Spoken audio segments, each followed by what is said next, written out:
Beaucoup de personnes attendent avec impatience le jour de paye, mais une fois l'argent sur le compte, tout part trop vite et à la fin du mois, il ne reste plus rien. Comment bien utiliser son salaire pour en tirer le maximum? La première étape est de se payer soi-même en premier. Si tu ne te payes pas en priorité, tu finiras par payer les autres et il ne te restera plus rien. Alors que la première personne dont il faut prendre soin, c'est toi-même. Se payer soi-même, c'est épargner. Il faut épargner au minimum 10% de ton salaire. Pour faciliter la tâche, tu peux l'automatiser.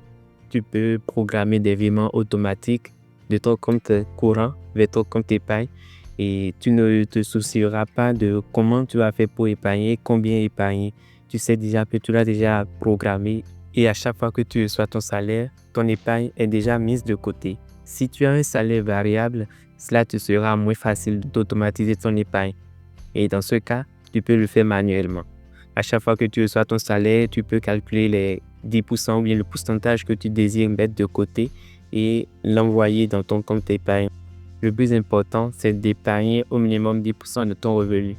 La deuxième étape est de rembourser tes dettes s'il y en a. La personne à qui tu dois peut tout faire de toi à tout moment.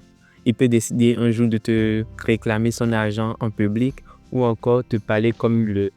Même s'il ne le fait pas, toi, tu te sentiras moins à l'aise, tu n'auras pas l'esprit apaisé. La nuit, tu penses à ta dette, tu penses à comment la rembourser et le jour, tu vas chercher à éviter ton créancier ou encore à éviter les regards.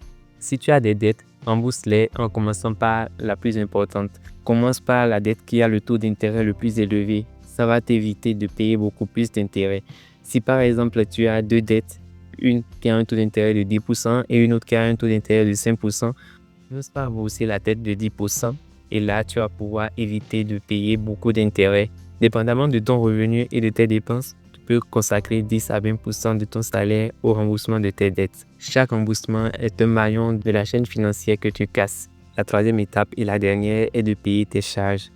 Commence par payer tes dépenses fixes comme le loyer, les assurances, ce sont tes priorités. Après avoir payé tes dépenses fixes, tu peux alors consacrer le reste de ton salaire à tes dépenses variables, aux loisirs, aux envies. Rappelle-toi, les priorités d'abord, le reste ensuite.